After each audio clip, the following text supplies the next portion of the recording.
What's going on, Diecast collectors? This is OBB, the Diecast news guy, returning once more to bring you all a NASCAR Authentics Diecast review on Noah Gragson's 2024 Overstock Ford Mustang for the now defunded Stewart-Haas Racing in the NASCAR Cup Series.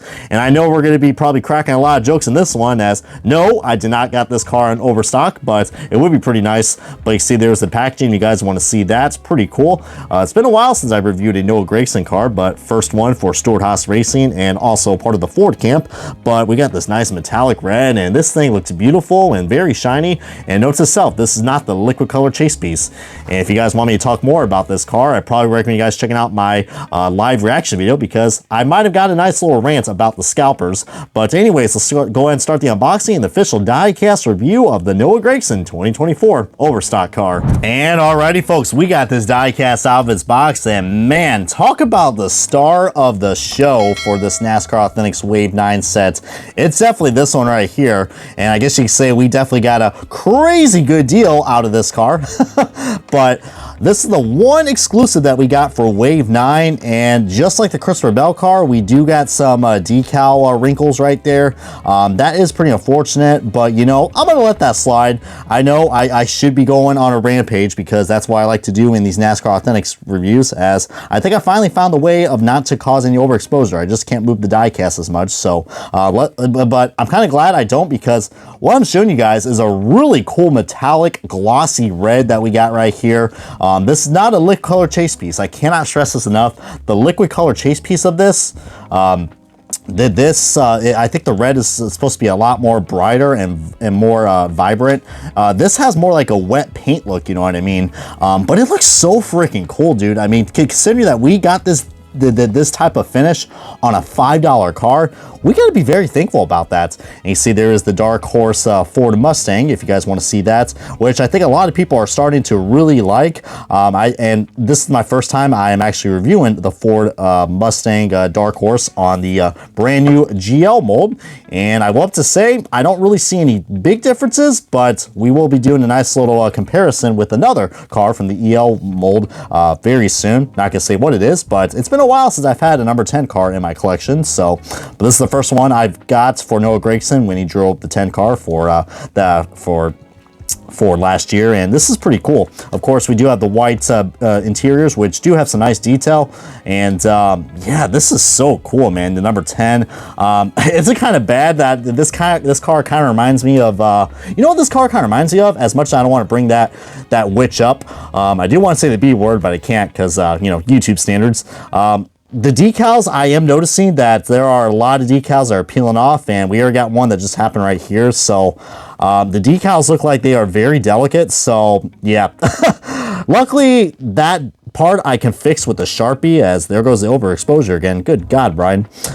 Heck, I'm just so happy with these reviews. But this is also the first Ford Mustang diecast I've noticed that has the updated Ford logo, because before we didn't have that. Man, that looks so much better. You can definitely tell it's a Ford. I mean, you guys can clearly tell it's a Mustang, right? Even if I were to cover up the Ford. But there's a nice little plain rims if you guys want to see that, but it does look a lot more detailed, you know, in terms of the correct ride heights. Shout out to all the Noah Gragson fans who are watching this video. You probably know who you guys are. But look at this, man. Even the whole side skirts, or what they're called, rocker arms or rocker panels. I don't know. I'm just saying whatever people are saying now. And we get NG for Noah Gragson, and Overstock. A lot of other sponsors may look pretty familiar. These are all sponsors that were with Stewart-Haas. Some of them have moved on with Front Row with Noah Gragson in the number 10, and so much Overstock. I think we're going to be in an Overstock right after this review. And some people have said that the curvatures of this, yeah, I'm noticing there's a little bit more of a dip and a curvature. I mean, look how sharp that curvature is. First of all, look at that spoiler. That spoiler is freaking big. And yeah, we do got some bubbling and some more wrinkling, so you got to watch out. That's a problem I am starting to notice. There are a lot of wrinkles on these decals, which I'm afraid if I touch that, that's probably going to pop like a freaking big zit. So, oh God, I don't know if that would be too amusing for you guys.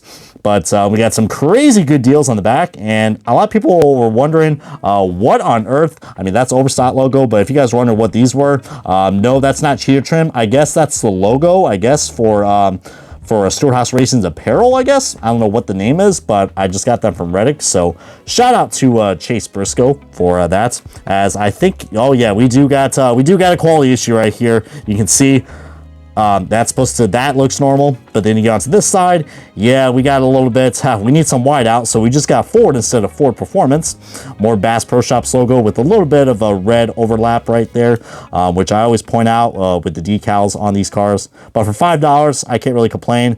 But you see what I mean, how brittle these decals are? Look, man, look at that. Look at that. We got one that's literally about to flake off, and I think we're about to see it right here. Oh, God almighty. Look at that. Look at that freaking decal. It looks like that decal wants to either it's having a midlife crisis right now. That decal, it's trying to figure out if it wants to be on the freaking side mirror or the side window or on the B pillar. And Noah Gragson's name looks like it's a little nudged up, but you see the roof rails are also a little more low profile, which some people think that's an error, and looks like a vampire took a big chunk out of that. So I'm not going to complain about paint chips as much as I used to. I mean, you can clearly just fix that with a Sharpie, so it's pretty much no big deal. I mean, hey, I guess this is what it feels like being a mature diecast collector. But yeah, that's the only thing I've noticed. Like, these cars are peeling very quickly. So that kind of worries me in the long run, like how long these cars are going to last when you have them in your collector's case. Luckily, the car is painted all red though. But I think he actually drove this car for multiple races, starting at the Martinsville race. But now let's get on to the side-by-side comparison of another 10 car, which is already a winner this year in the Xfinity Series. It's Eric Almirola. Now, I know this is not the best comparison because I think you guys wanted me to actually showcase a Ford Mustang dark horse to go along with this, but I don't really have that much Ford Mustang diecast right now at the moment. I probably could have pulled out Josh Berry's Sunny D card to show you guys a nice little comparison. But I'm also noticing that the splitter is a lot more different as well. There's not much of like a dip or a curvature on the sides compared to here. I mean, then again, we are comparing the old Mustang compared to the dark horse.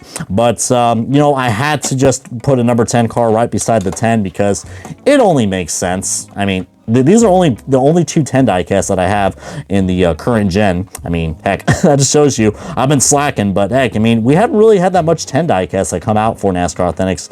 I don't even think we even had an Eric Almirola one at all, so ain't that quite the Farmer John. But but looking at here, I mean, definitely is going to be a very random side-by-side comparison. If I had the Danica Patrick Taxac car, I probably would have, which ironically that car came out 10 years ago in 2014 or 2015, but I don't know. I think that's probably where they got the inspiration to drive this car. And speaking of Overstock, I guess not that Gateway race that they had. They had like 3 out of the 4 Stewart-Haas cars racing with the same Overstock livery, which I'm sure that must have been a headache. I mean, it's going to be just as much a headache with the Truck Series coming up, you know, I think this week, or depending whenever I upload this video. So, so it could be last weekend or this weekend. But anyways, y'all, I hope you guys are not too overwhelmed with this diecast. But yeah, feel free to comment below if you guys have anything else to share about this car, as this is going to wrap up the NASCAR Authentics Wave 9 2024 diecast review on Noah Gragson's 2024 Overstock Ford Mustang on the brand new GL mold for Lionel Racing and Stewart-Haas Racing. Comment, like, subscribe. This has been OBB, the Diecast News Guy, and I'm going to go overstock my next diecast haul, y'all.